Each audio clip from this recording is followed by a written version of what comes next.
بسم اللہ الرحمن الرحیم۔ السلام علیکم اسٹوڈینٹس، امید ہے آپ سب خیریت سے ہوں گے۔ آج کا ہمارا ٹاپک ہے 5.4 تصویر اور بیک گراؤنڈ۔ تو اسٹوڈینٹس، یہ جتنا کچھ ہم پڑھ چکے ہیں ابھی تک، لسٹ بنانا ہے، اس کو ان آرڈر کرنا اور اسے آرڈر میں لے کے آنا، اس کے علاوہ نیسٹڈ لسٹ اور اس کے علاوہ ڈیفینیشن لسٹ، یہ بہت آسان سی ٹرمز ہے اسٹوڈینٹ۔ انشاءاللہ ہم اس کا پریکٹیکل بھی پرفارم کریں گے، آپ کو زیادہ ایزی سمجھ آئے گی۔ تو اگر آپ نے کوئی لیکچر ویڈیو نہیں دیکھا تو پلے لسٹ میں آلریڈی موجود ہے، آپ وہاں سے جا کر دیکھ سکتے ہیں۔ ایک بات یاد رکھیے گا، آپ کو فرسٹ لیکچر کی تب ہی سمجھ آئے گی، آپ کو اس لیکچر کی تب ہی سمجھ آئے گی جب آپ نے پیچھے والا لیکچر دیکھا ہوگا۔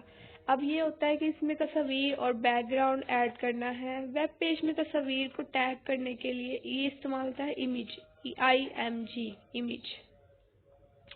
تو یہ ٹیگ ایک خالی ٹیگ ہوتا ہے، مگر اس تصویر کے ایٹریبیوٹ ہوتے ہیں۔ مثال کے طور پر SRC ایٹریبیوٹ کا ایک تصویر کا URL بنتا ہے، مطلب جو ہمارے پاس سورس اسکرین ہوتی ہے اس میں ہمارے پاس ایک URL بناتی ہے، جس کو جب ہم امیج پہ کلک کرتے ہیں اس کے پیچھے پوری تصویر کھل جاتی ہے۔ اب تصویر لگانا کیسے ہوتا ہے؟ تصویر کسی ویب پیج کا ڈیزائن اور شکل صورت کو بہتر بنا سکتی ہے۔ HTML میں تصویر امیج ٹیگ کو یوز کرتے ہوئے لگائی جاتی ہے اور ایٹریبیوٹ کی width اور ہائٹ بالترتیب ایک چوڑائی اور اونچائی دینے کے لیے استعمال ہوتے ہیں۔ مطلب تصویر کتنی بڑی ہونی چاہیے اور کتنی اس کی چوڑائی ہونی چاہیے۔ اب بارڈر کا ایٹریبیوٹ تصویر کے گرد بارڈر لگانے کے لیے استعمال ہوتا ہے، اور ALT ایٹریبیوٹ تصویر کی جگہ متبادل ٹیکسٹ دینے کے لیے استعمال ہوتا ہے، اور اگر کسی وجہ سے تصویر ظاہر نہ ہو رہی ہو تو مثال کے طور پر اب دیکھیں سب سے پہلے کیا ہے IMG SRC، اور ہم یہ کرتے ہیں صرف اور صرف اپنے یہاں پر اپنا وہ لنک دینا ہوتا ہے جہاں پر ہم نے تصویر رکھی ہے، تو اس کا لنک دیا، اس کے بعد اس کو کولنس کے ساتھ کلوز کر دیا۔ اس کے بعد دیکھیں یہاں پر تصویر شو ہو جاتی ہے، یہ ٹری کی ہم نے دی تھی، ٹری کی شو ہو گئی۔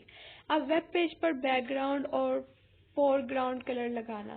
اب جیسے کہ ہم بیک گراؤنڈ کلر لگاتے ہیں اور فور گراؤنڈ، دیکھیں یہاں پر اگر آپ اپنی بک میں دیکھیں تو یہ جو ہے ہمارے پاس بیک گراؤنڈ کلر علیحدہ ہے، یہ ہمارے پاس بیک گراؤنڈ کلر علیحدہ ہے، اور یہ ہمارے پاس فور گراؤنڈ کلر ہے، مطلب ٹیکسٹ کا جو کلر ہوتا ہے۔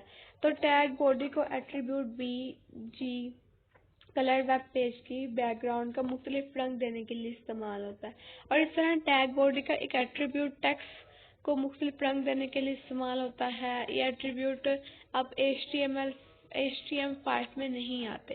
مثال کے طور پر مطلب ان کے HTML کے آگے ان کی ٹائپس ہوں گی اور 5 میں نہیں آتے یہ۔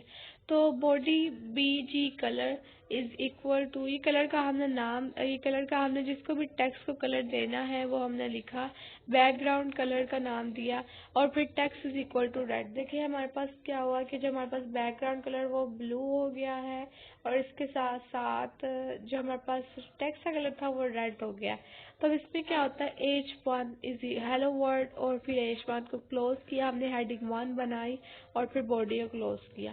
اب دیکھیں ویب پیج کی بیک گراؤنڈ پہ تصویر لگانا۔ بیک گراؤنڈ پہ تصویر لگانا جیسے ہم نے بیک گراؤنڈ پہ کلر دے سکتے ہیں، ویسے ہم بیک گراؤنڈ پہ تصویر بھی لگا سکتے ہیں۔ تو اب ایک ایٹریبیوٹ استعمال ہوتا ہے بیک گراؤنڈ۔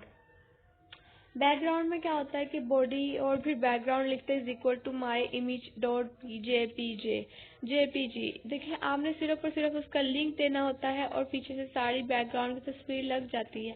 آپ کے لنک کے پیچھے یہ آلریڈی موجود تھی مینار پاکستان کی تصویر، تو آپ نے یہ یہاں پر جب کلک کریں گے تو آپ پہ یہ شو ہونے لگ جائے گی۔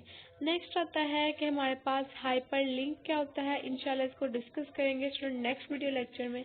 تب تک کے لیے اللہ حافظ۔